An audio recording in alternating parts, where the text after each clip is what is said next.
Өдрийн мэнд итгэлийгч Марэл Уиса миний асуулт сургаалт өгсөн 1023 дугаар бүлгийн 12 дугаар эшлэлээс 15 дугаар эшлэлд байгаа юм. Энд бичгтэн зүрхэн сахилгаж хэмэдлэгийн үгэнд хандвал сахилгаас хүүхдийн хүндий бүү байлга. Саваадлаа гэд тэр өгчихгүй.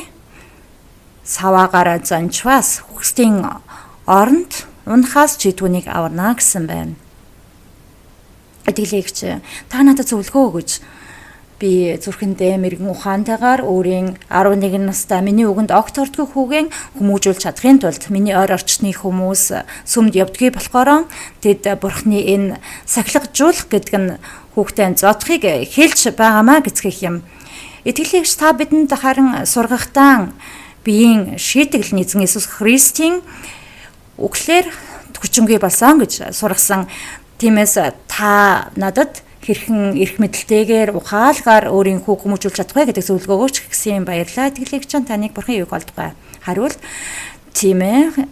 Харамсалтай нь эрт цагт Мосегийн хуулийн дагуу бол бүх шийтгэл нь биеийн шийтгэл байсан юм. Гэрээсэн гадуур садар саманд оролцсон хүмүүс нь биеийн шийтгэл хүлээж чулуугаар шидэгддэг байсан, эсвэл шоронд орох ёстой байсан юм. Бүх гэмт хэрэгүүд Мосегийн хуулийг зөрчсөн хүн бүр энэ хүмүүс нь биеийн шийтгэл хүлээж авдаг байсан.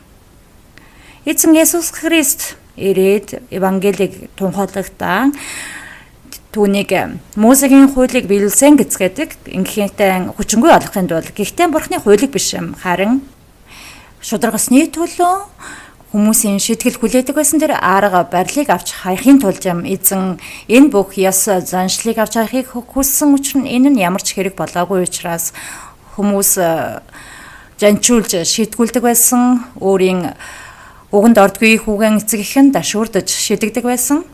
Гэхдээ энэ хүүн огт өөрчлөгддөггүй урдын адил хിവэрэл байдаг байв. Тиймээс эзэн хэлэхдээ зүйл ингэж үргэлжлэхгүй. Энд нэг арга барил өгөх ёстой байна гэд эзэн Есүс Христ ирэх ёстой болсон.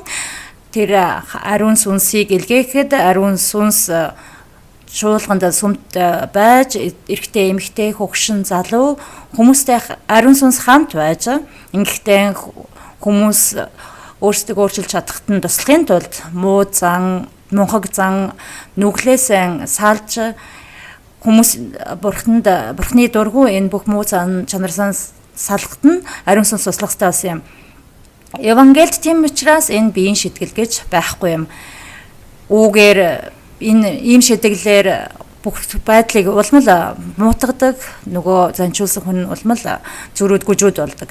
Эзэн хэлэхдээ бүх зүрх сэтгэлэн бурханд зориулах ёстой. Зүрхийн нээж бурхны таалыг даахад бэлэн байх ёстой гэсэн муухай зарчимгүй ёс зүйгээ бүх зүйлээсээ салж бурхныг магтаж бурханд залбирах ёстой мэнгснээр бурхан бидний амьдралд туслах болно. Эцэг эхчүүдэн ч хүүхдүүдэн ч ялгаагүй. Ингэснээр бүгдээрээ зөв зүйтэй зарчимтай амьдралаар баяр хөөр амгалан дунд амьдарч чадах болно. Итгэлийн дүү 11 настай нэгэн хүүтэй гэсэн хэр удаа сүмд явж байгааг тань мэдэхгүй юм байна. Та хэр удаа сүмд явж байгаа вэ? Тэгэхээр 4 жил сүмд явж байгаа юм байна. Тэр үед хүүн 7 настай байсан гэсэн үг, зүрх зантай байсан гэсэн үг. Бүх зүйлийг эхнээс нэглэх ёстой. Итгэлийн дүү бурханд бүх зүрх сэтгэлээ зориулах ёстой. Бурхны хайрыг олж авахын тулд, нэгүслийг олж авахын тулд хичээх ёстой юм. Ингэснээр бурхан хүүгийнх нь хүмүүжүүлдээс туслах болно. Хэрвээ өөрөө итгэлийн дүү өөрийгөө өөрчилж Есүс дотор зөв зүйтэй амьдарч эхлэх юм бол энэ гэрчлэлийг нь хүүг нь хараад өөрийгөө бас өөрчилж эхлэх юм. Бурхан ч бас итгэлийн дүүг шагнаж эхлэх болно. Түүний энэ хичээнгүй байдлыг нь шагнаж эхлэх болно. Бурханы өгөх шагнал нь хүүгийнх нь энэ зөрүү занг нь авах юм. Өөрчилж өгөх болно. Энэ бол бурхны танд өгөх таны хичээнгүй байгаа энэ байдлын шагнал юм. Учир нь та сүмд ирж бурханд үйлчилж бурхныг баярлуулах гэж хичээж байгаа учраас та санаа зовох хэрэггүй. Бурханд хандаа залбираарай. Хүүгээ тань бага наснд нь бурхан түүнийг өөрчлөх болно.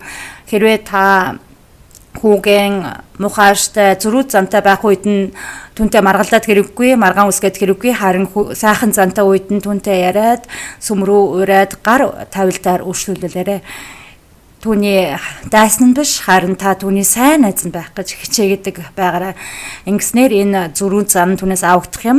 Та түүний өөрчлөлтийг алхам алхмаар харах болно, санаа зовох хэрэггүй, бурхан танд хэрэг туслах болно.